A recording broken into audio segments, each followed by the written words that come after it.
White Nights, Night 1. It was a beautiful night. It was the kind of night we have only when we are young. The sky was full of bright stars. It was so light and clear that I thought, can angry or sad people really live under such a sky? That day I felt very lonely. I walked around St. Petersburg and thought that everyone had left the city. People went to their summer houses, and I felt alone. I knew many faces in the city, but nobody knew me. I watched people every day, and they became like silent friends for me. When they all left, I felt sad. My room also felt strange and empty. I did not understand why. Only in the morning I understood the truth. Everyone was going to the countryside, and I stayed alone in the city. I walked and walked, and soon I was outside the city gates. The fields were green, the air was fresh, and I suddenly felt happy. Nature looked beautiful, like a quiet, shy girl who becomes pretty for one short moment. I felt light again. Late in the evening, I walked home. It was after 10 o'clock. The streets were empty. I was so happy that I quietly sang to myself. But suddenly, something unusual happened. I saw a young woman standing near the canal. She looked into the dark water and did not hear me come. She wore a pretty yellow hat and a black mantle. She looked like a dark-haired girl. When I passed her, I heard her crying. My heart felt pain. I wanted to speak, but I was shy. When I turned back, she walked away quickly. I followed her, but not too close. Suddenly, a drunken man came toward her. He began to run after her. She cried out. I had a strong walking stick in my hand. I ran too, and the man stopped and left us alone. Give me your hand, I said. He will not follow us now. She gave me her hand. It was small and shaking. She looked at me and smiled a little through her tears. We walked together. She said she did not know me and thought maybe I was also dangerous. I said I was only afraid and shy. I never speak to women. I live alone. I dream a lot and create stories in my head. Sometimes I dream about meeting someone kind. She laughed softly and told me, women like gentle men. I also like it. I will walk with you until my home. I told her how lonely I was. I said I often wanted to stop a lady on the street and ask her only 2 kind words, just to feel less alone. She smiled and said I was too hard on myself. Soon we came to her house. Will we meet again? I asked. She looked at me gently and said, maybe. I will come here tomorrow at 10. But listen, do not fall in love with me. I can be your friend, but not more. I promised. She laughed and said she knew I was very emotional, but she trusted me. Tomorrow I will tell you something, she said. It is my secret. But now, good night. Good night, I said. We said goodbye, and she left. I could not go home. I walked all night. I was so happy. Until tomorrow. Night 2. When she came, she smiled and took both my hands. You see? I am here, she said. I thought a lot yesterday. Today, we must be wiser. I told her I had waited 2 hours, and she laughed. But then she became serious. You must tell me everything about you, she said. Yesterday I trusted you too fast. Now I want to know who you are. Tell me your story. My story? I said. I have no story. I live alone. I have no friends. I only watch the city and dream. She laughed softly. "You are a dreamer," she said. "I understand. I also dream sometimes." Then she said her name was Nastenka. I was happy to say her name. We sat on a bench, and I began to tell her what it means to be a dreamer. I told her that dreamers live in small old rooms and often stay inside. They feel shy when someone visits them. For them, the real world is difficult. But in their imagination, life is bright and beautiful. A dreamer can feel very happy in his dreams, happier than in real life. I spoke for a long time. Nastenka listened quietly. When I finished, she softly asked, "Did you really live like this all your life?" "Yes," I said. "But now I met you, and everything feels different." She touched my hand. "No," she said. "You will not live like this anymore. We will be together. You will not be alone." Her eyes shone with kind tears. My heart felt warm and full of hope. Then she said, "Now I will tell you my story. And after that, you must give me advice. Not with your mind, but with your heart." I promised to listen. The story of Nastenka. Nastenka lived with her grandmother. Her parents died when she was very young. The grandmother was old and blind, so she was afraid to lose Nastenka. One day, after a small mistake, she even pinned Nastenka's dress to her own dress with a pin so the girl couldn't run away. They lived in a small wooden house. Above them, in a tiny room, lived a tenant, a young man. At first, Nastenka didn't think about him, but one day, she accidentally pulled her pinned dress too fast, and the tenant saw everything. She felt very ashamed. Later, he began to send books for her and her grandmother. Nastenka read a lot and dreamed a lot. She met him sometimes on the stairs. He smiled at her. She smiled back. He invited her and her grandmother to the theater. Nastenka was very happy. She began to like him more and more. But he came rarely, only once a month. She felt sad and confused. Then he came and said he must go to Moscow for a year. When she heard this, she almost fainted. At night, she took her clothes in a small bundle and went to his room. She wanted to go with him. She cried and said she couldn't live with the grandmother anymore. He became serious and sad. He said, "I cannot take you. I am poor. I must work.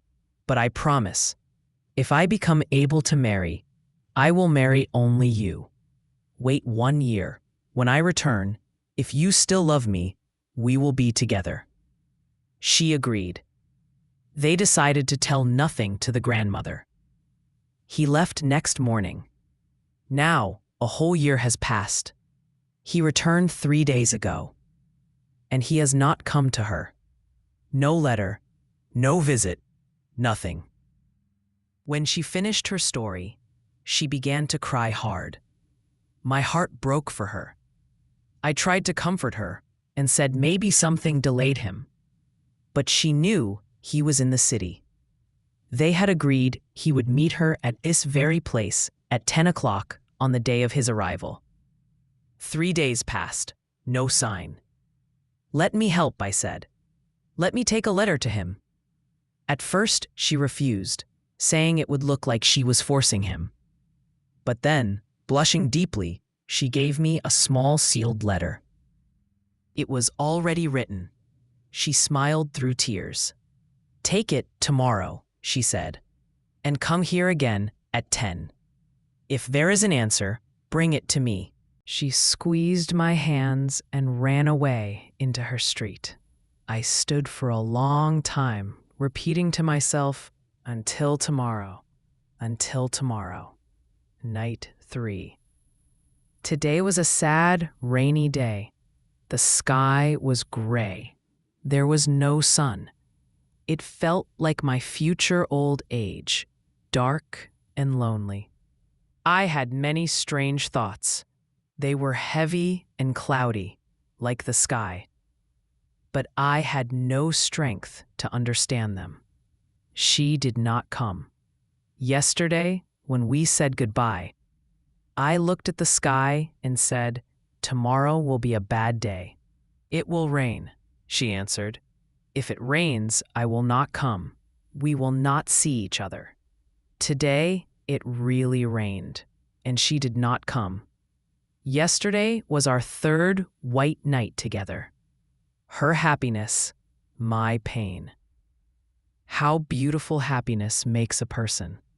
Yesterday, she was shining. Her eyes were bright. She was kind and tender to me. She laughed at every word.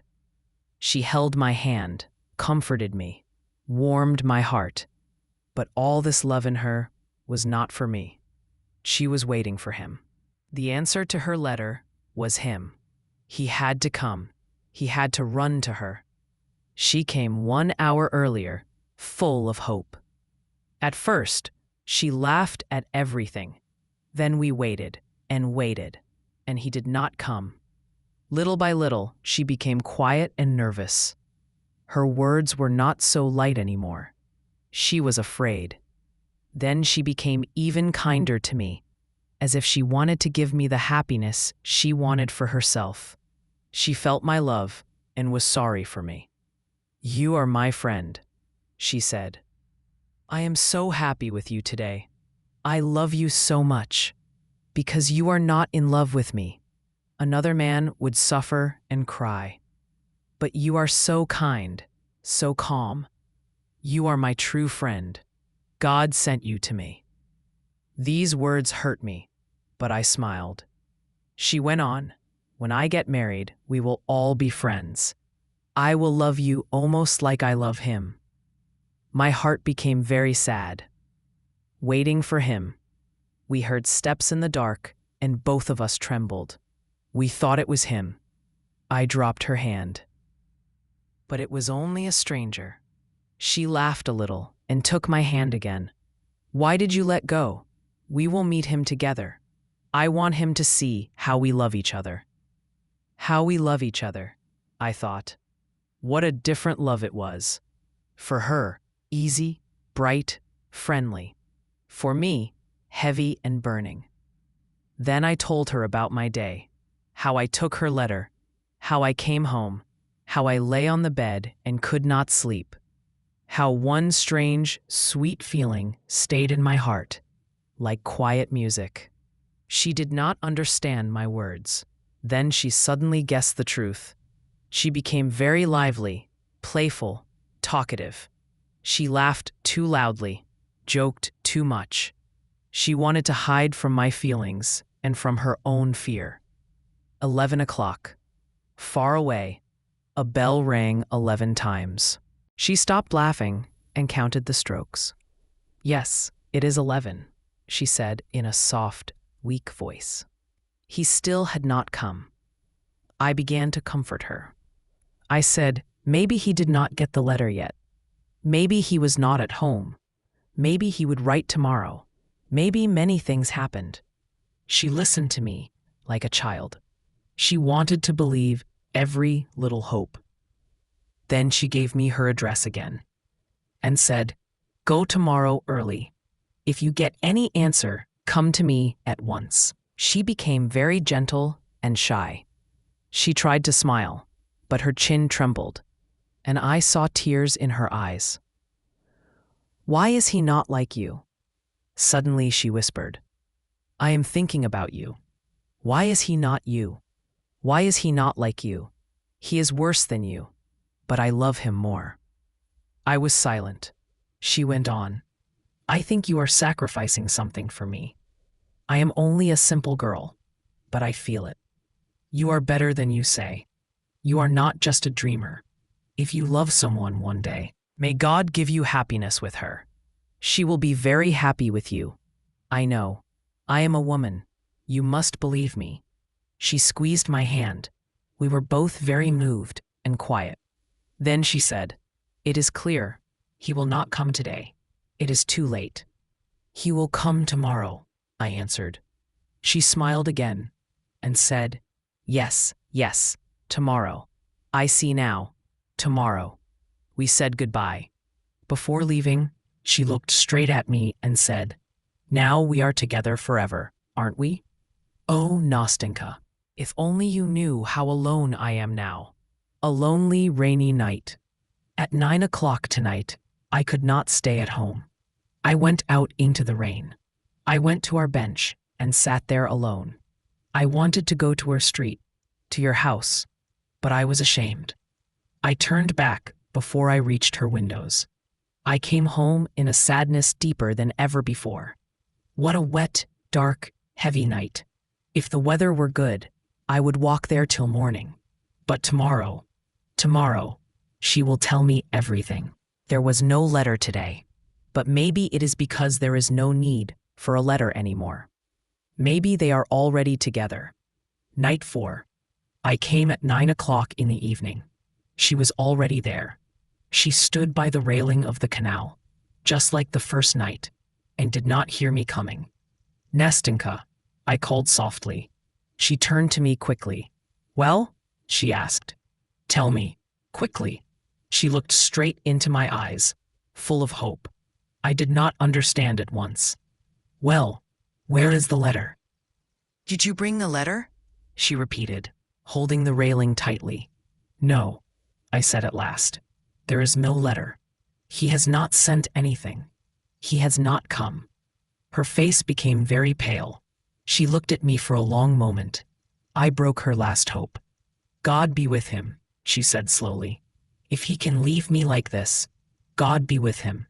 She tried to be strong, but her lips trembled. She turned away, leaned on the stone, and began to cry. I wanted to say something, to comfort her, but I had no words. "Do not comfort me," she said through tears. "Do not tell me he will come. He will not. Not one line in 3 days. Not one word." At least he could write, "I don't love you anymore." But nothing at all. How easy it is to hurt a poor girl who only loves. She cried more, remembering how she went to him with her little bundle, how she begged him to love her, even a little. Then she suddenly turned to me. "This is not natural. Maybe he never got the letter. Maybe he knows nothing. Tell me, what do you think?" "Listen, Nastenka," I said. "I can go to him tomorrow for you. I will ask him. I will tell him everything. You can write another letter." "No," she interrupted. "Enough. No more letters. Not one line. I will forget him." But she could not finish the sentence. I helped her sit on the bench. "I cannot be silent. Tell me," she whispered. "You would not do this to a girl, would you? You would not laugh at her love if she came to you first? You would be kind? You would protect her?" Her words cut my heart. At last I could not bear it anymore. "Nastenka," I cried. "You are killing me. You speak about him, but every word goes into my heart. I cannot be silent. I must tell you what is inside me." She looked at me in surprise. I stood up and said with all my courage, "This is impossible. It cannot be. But still I must say it. I love you, Nastenka. That is all." She was confused and did not know what to say. "I knew you loved me," she said after a moment, "but I thought it was just a little, like a friend." "Oh my God." "No, not a little," I said. "I love you like you loved him when you brought him your bundle, only worse, because he loved no one then, and you already love someone else." I told her I had tried to hide my love, that I would never have said anything if she did not speak so sadly about being rejected. I could not listen to her pain and be quiet.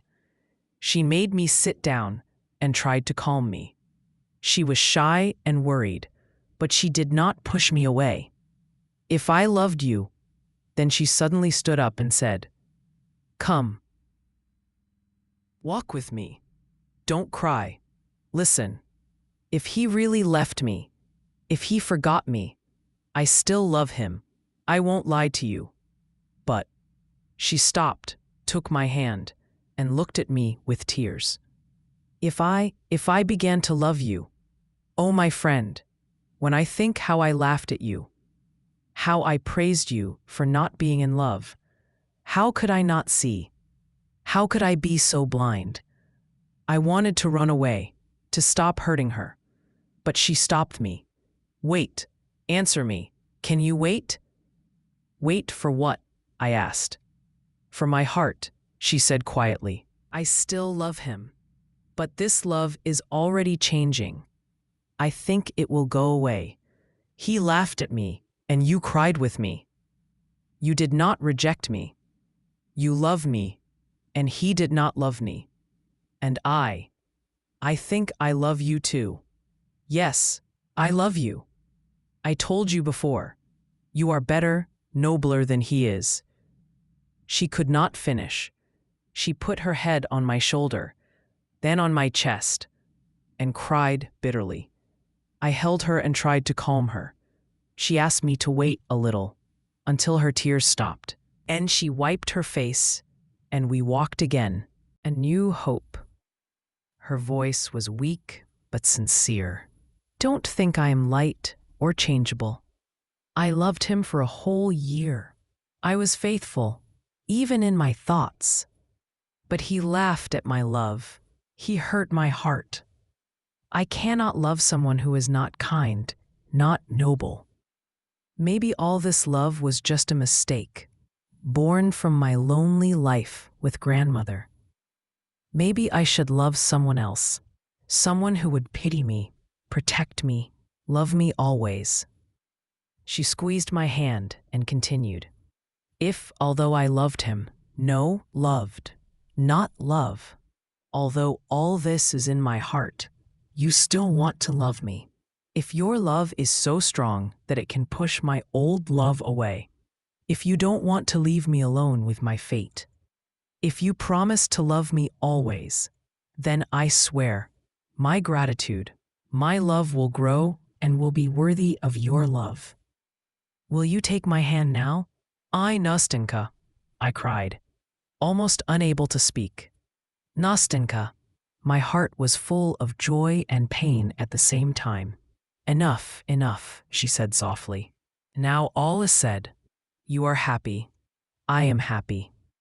Let's not speak of this more now. Talk about something else, please. We were like children, laughing, crying, saying many silly words without sense, walking back and forth along the canal. We spoke about the future, how I would move into the little room above her grandmother, how we would take care of the old woman, how she might give lessons, how we would go to the theater again. Everything was light and crazy, like a beautiful dream. He appears. At last she said, "It is late. I must go home. But you will walk me, yes?" "Of course," I said.